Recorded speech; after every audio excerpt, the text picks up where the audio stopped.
So, you believe people are entitled to their Seventh Amendment right to a jury trial? Absolutely, that would end all of this. Let me ask you a question about that, because you said about the cost of litigation.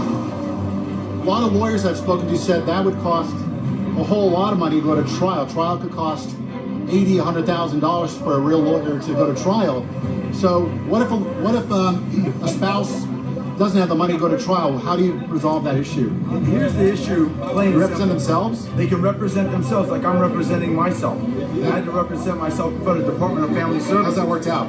It worked out very well in front of won? Judge Sullivan's court. Yes. Well, they did some pretty egregious things, the Department of Family Services. They put on their record that I'm an unfit father because I'm very religious and describe myself as a Tea Party conservative. And that if I don't go on welfare, they're going to tell the judge I wasn't cooperating with their parenting program. Put the kids back in with the two homosexual men in the foster care system that they were molested with. This is insidious what's going on in this court. What is it you want today? Why are you protesting?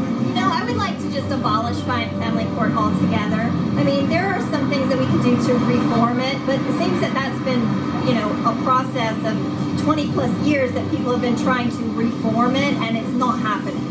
So I think we just either have to shut it down altogether, or the politicians and the people in power really do have to get serious about some reform. Not just like little things to, make the people quiet and go away, but actually do something to reform it. So we have Steve Sampson, who's leading this protest here in front of Family Court.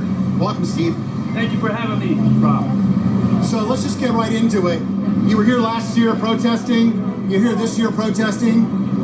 What's changed in the last year? Well, several things have changed. One judge has retired. Two judges have been sanctioned.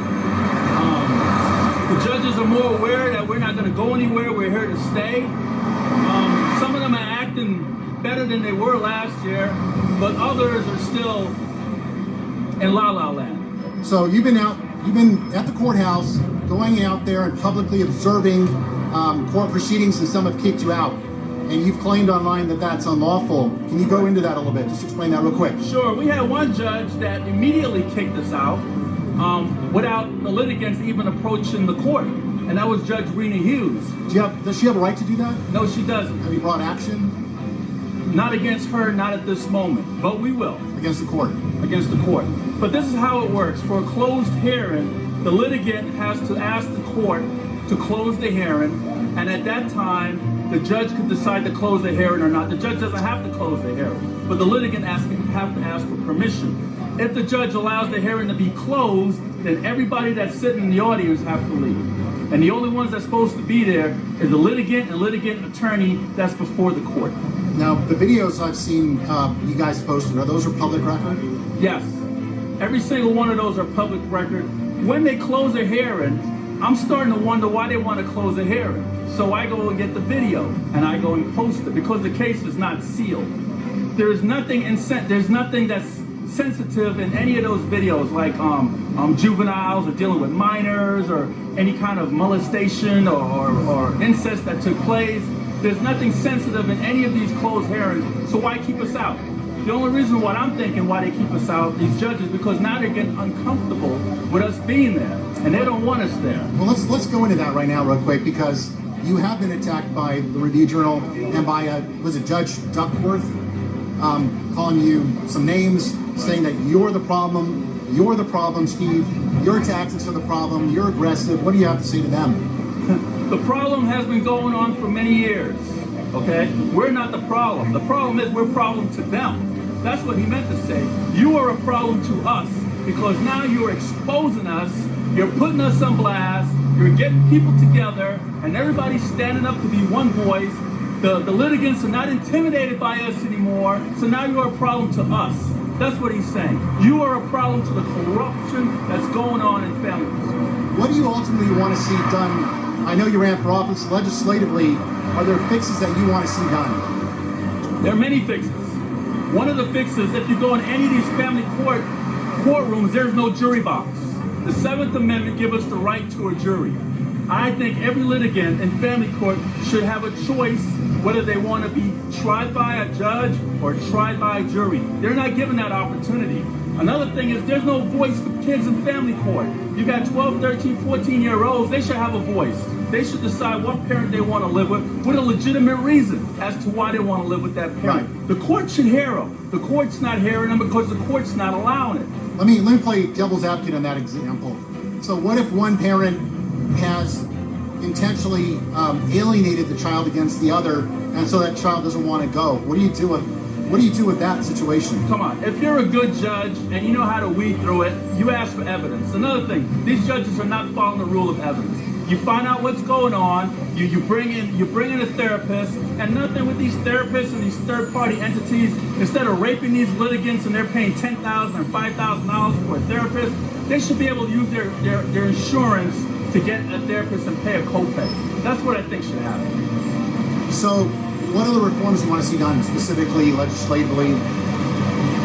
In family court? Yeah.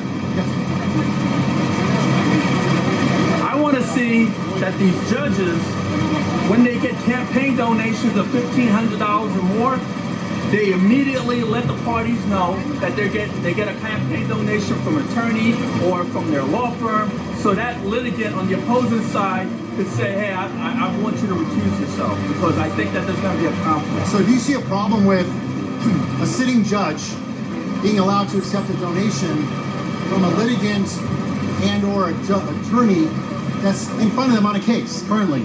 I put it to the test. I had one attorney give to a judge's campaign, and that attorney gets preferential treatment. You know, this good old boy network between attorney and judges got to stop, because they all belong to one group, and that's the state bar.